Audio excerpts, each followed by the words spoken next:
మనలో కొంతమందే ఎందుకు సక్సెస్ అవుతున్నారు, చాలామంది 98-95% ఎందుకు ఫెయిల్ అవుతున్నారు అంటే కారణం అవగాహన, దాని మీద నాలెడ్జ్ పెంచుకోకపోవడం అండి. అలాంటి అవగాహన కోసమే మనం ఇలాంటి వీడియోలు ఇచ్చుకుంటున్నాం. ఏ ఒక్కటి మిస్ చేయకుండా చూడండి. కంటెంట్ బాగుంది అనుకుంటే ఇక ఆలోచించకుండా ఫ్రెండ్స్కి షేర్ చేయండి.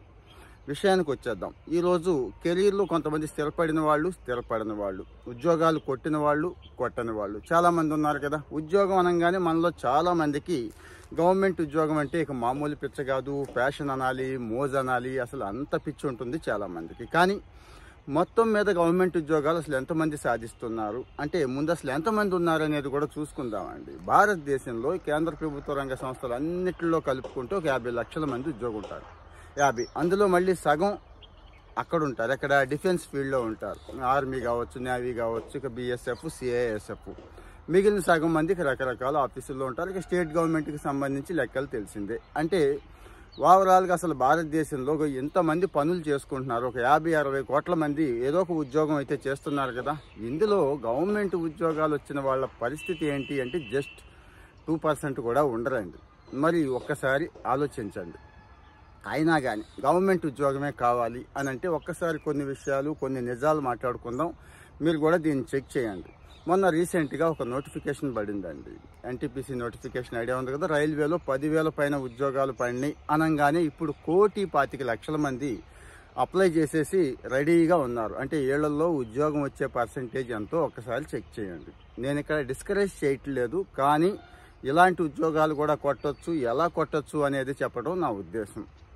అలాగని ప్రతి సంవత్సరం సివిల్స్ అండి, ఈ దేశంలో టాప్ ఎగ్జామ్ ఏది అంటే అంత గొప్ప ఉద్యోగం ఏది అంటే సివిల్స్ అంటాం. అందరం కూడా టెన్షన్గా పడుతూ ఉంటాయి ఉద్యోగాలు, మీకు తెలుసండి. మరి ఇదే సివిల్స్ జనరల్గా 1000 లోపే పడుతూ ఉంటాయి. ప్రతి ఏడాది 5 లక్షల మంది అప్లై చేస్తూ ఉంటారండి. 5 లక్షల మంది పైన అప్లై చేస్తారు. అయినా కొంతమందికి ఉద్యోగాలు వస్తున్నాయి, కొంతమందికి రావట్లేదు. కారణాలు కూడా ఇక్కడ చెప్పేసుకుందామండి. ఎందుకు వస్తున్నాయి, ఎందుకు రావట్లేదు. వాళ్ళకి అవగాహన ఉంది, ప్రాథమిక అవగాహన.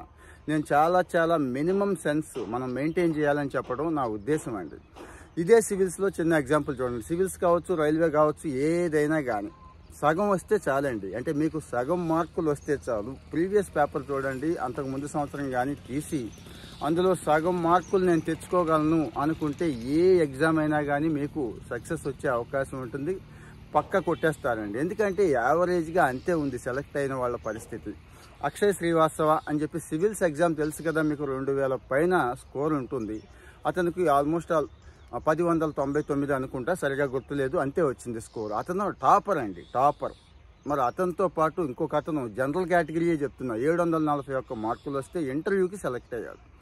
అంటే ఆల్మోస్ట్ సగం కంటే తక్కువ స్కోర్ వచ్చింది. సివిల్స్ హై స్టాండర్డ్ ఎగ్జామ్ కదా అంటారేమో, అన్ని ఎగ్జామ్స్ అదే స్టాండర్డ్ ఉన్నాయి. సో మనం 50% ఇక్కడ స్కోర్ చేయగలను, నేను 50% మార్కులు తెచ్చుకోగలను అనుకుంటే ఏం ఆలోచించొద్దు, కూర్చోండి. కానీ ఆ కూర్చునే వాళ్ళు ఎలా కూర్చుంటారు అంటే ముందు అసలు ప్రాథమిక అంశాల మీద అవగాహన పెంచుకోండి అని చెప్పడం నా ఉద్దేశం అండి. జనరల్గా అకాడమిక్ ఎగ్జామ్స్లో 10th క్లాసు, ఇంటర్, డిగ్రీ ఇక్కడ సూపర్గా ఉంటారు. ఐఐటి సీట్లు కూడా కొడతారు, కానీ ఆడికి ఉద్యోగం రాదు. ఇంటర్లో సూపర్గా ఉంటాడు, ఇక్కడికి వచ్చేబాటికి బోల్తా పడుతూ ఉంటాడు. వీళ్ళ గురించి చెప్తున్నాను.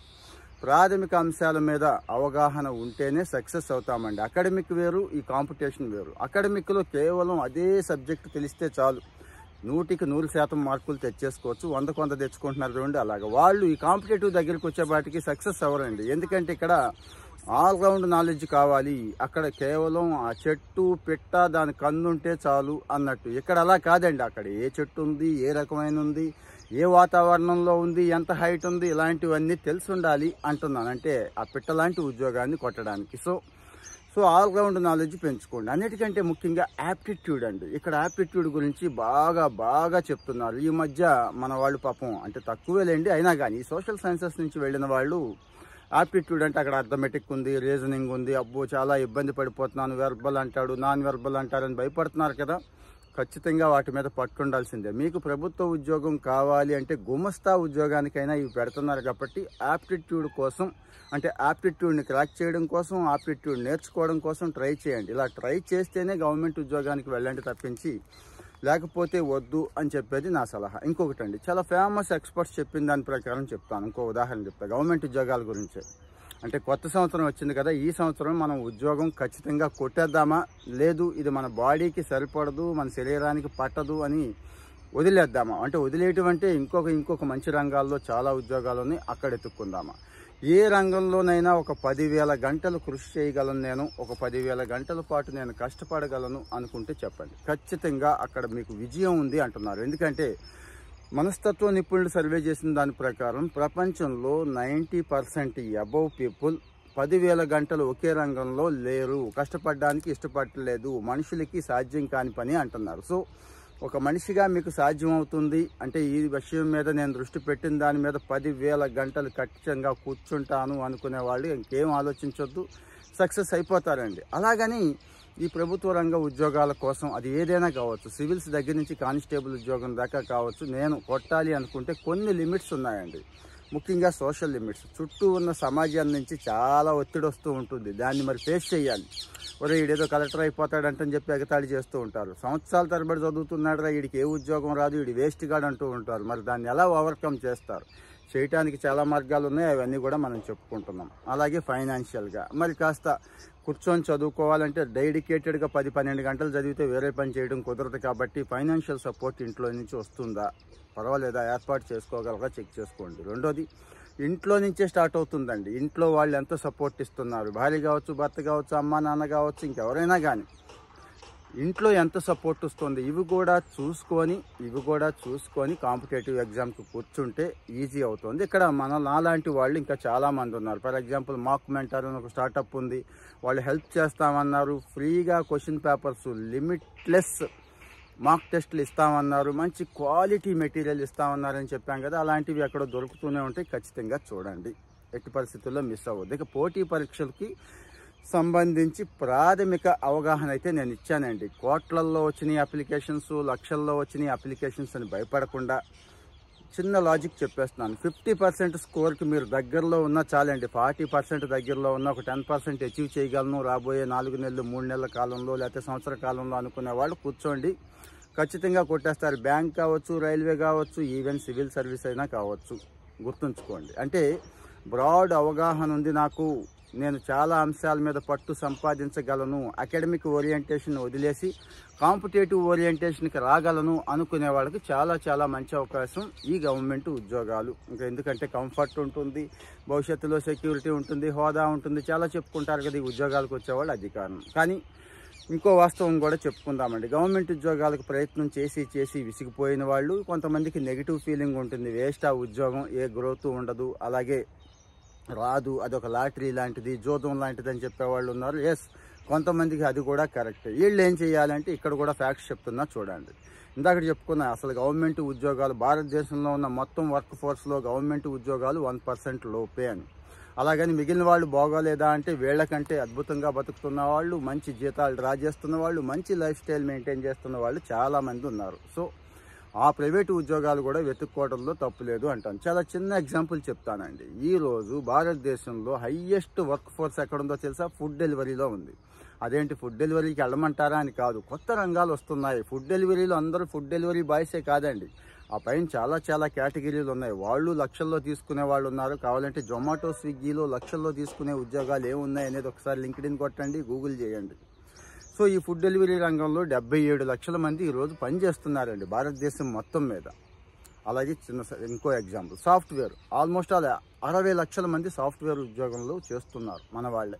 ఒక టీసీఎస్ఏ 6 లక్షల పైన ఎంప్లాయీస్ని కలిగి ఉంది. ఇక్కడ మంచి జీతాలు ఉన్నాయి, మంచి కంఫర్ట్ ఉంది. ఇక ఎవరి అభిప్రాయం వాళ్ళది, సాఫ్ట్వేర్కి వెళ్ళాలి అనుకునే వాళ్ళు. ఇలాగ కొత్త రంగాలు, ప్రైవేట్ రంగాలు చాలా వస్తున్నాయండి. ఈ దేశంలో అందరూ సాఫ్ట్వేర్ ఇంజనీర్లే, అందరూ డాక్టర్లే, లేకపోతే అందరూ ఆ 4-5 కోర్సులే చేసేస్తే మిగిలిన వాళ్ళ పరిస్థితి ఏంటి అంటే, మిగిలిన అవకాశాలు అప్పుడు డిమాండ్ బాగా పెరిగిపోతాయి. సో ఇక్కడ ప్లంబర్లు కావాలి, ఎలక్ట్రీషియన్లు కావాలి, అందరూ కావాలండి, ఈవెన్ చెఫ్లు కూడా కావాలి. ఇదే చెఫ్లు ₹1,00,000 జీతం సంపాదిస్తున్న చెఫ్ల గురించి నాకు బాగా తెలుసండి. సాఫ్ట్వేర్ ఇంజనీరింగ్ చేసి 10 సంవత్సరాలు కుస్తీ పట్టి 30-40 వేలు సంపాదిస్తుంటే, ఒక్క సంవత్సరంలో కామన్గా అతనికి ఇంట్రెస్ట్ ఉండి ఇంట్రెస్ట్ని బేస్ చేసుకుని వెళ్ళి చెఫ్ అయిపోయి తేలిగ్గా ₹1,00,000 సంపాదిస్తున్న చెఫ్లు కూడా తెలుసు నాకు. సో అంటే అది ఇది లేదు, మీ ఇంట్రెస్ట్ ఎక్కడుంది అనేది దృష్టి పెట్టండి. గడిచిపోయిన రోజులు గడిచిపోయినాయి. న్యూ ఇయర్లోకి వచ్చేసాం కదా, ఈ సంవత్సరం అయినా పక్కాగా ప్లాన్ చేసుకోండి అని చెప్పడం నా ఉద్దేశం. మరి ఆ పక్కా ప్లానింగ్ ఎక్కడ ఉండాలంటే మినిమం అవగాహనతో ఉండాలి. అసలు మీకు ఏది సూట్ అవుతుంది, మీ బాడీకి ఏది ఫిట్ అవుతుంది, మీ మనస్తత్వానికి ఏ రకమైన ఉద్యోగం సూట్ అవుతుంది అనేది చూడండి. గడిచిపోయిన లేట్ ఎలాగూ అయిపోయింది, కొత్తగా మళ్ళీ టైం వేస్ట్ చేయొద్దు. అక్కడ కూర్చోండి అంటున్నాను, అక్కడ కూర్చోండి, దాన్ని పట్టుకోండి. అక్కడ ఒక మంచి కెరీర్ కౌన్సిలర్ ఉన్నాడు. ఒకవేళ మీకు డౌట్ ఉంది, నాకు ఈ విషయంలో ఇబ్బంది ఉంది అనుకునే వాళ్ళు ఒక మంచి కెరీర్ కౌన్సిలర్ని కన్సల్ట్ చేయండి. లేదు, నాలాంటి ఛానల్స్ చాలా ఉన్నాయి, లేదంటే మనమే సూచనలు సలహాలు మన పిల్లలకి ఇస్తున్నాం కాబట్టి అక్కడ కూడా మెసేజ్ పెట్టండి. నా పరిస్థితి ఇది, నేను ఇలా ఉన్నాను, ఏం చేయాలి అనేది పెడితే మెసేజ్ ఓన్లీ పెట్టండి. అక్కడ కూడా మనం డిస్కస్ చేసుకుందాం. నాకు వీలైనంత వరకు ఖాళీ టైం చూసుకొని మీకు అయితే కాస్త మంచి సలహా ఇవ్వడానికి ట్రై చేస్తాను. అంటే చాలామంది చేస్తున్న పొరపాటు అదండి. గవర్నమెంట్ ఉద్యోగానికి వెళ్ళాలనుకుంటాం, అక్కడ ఆగిపోతూ ఉంటాం. ఇక్కడేమో ప్రైవేట్ ఉద్యోగంలోకి అవకాశాలు అనేక ఉన్నాయి, ఎలా వెళ్ళాలి, ఎటు వెళ్ళాలో తెలియదు. సరే, ఇవన్నీ బాగున్నాయి అంటే కుటుంబంలో పరిస్థితి, మన మానసిక పరిస్థితి, ఆర్థిక పరిస్థితి చెక్ చేసుకోవట్లేదు. సో దయచేసి కొన్ని ఫ్యాక్ట్స్ అయితే మనం ఈ వీడియోలో మాట్లాడుకున్నాం.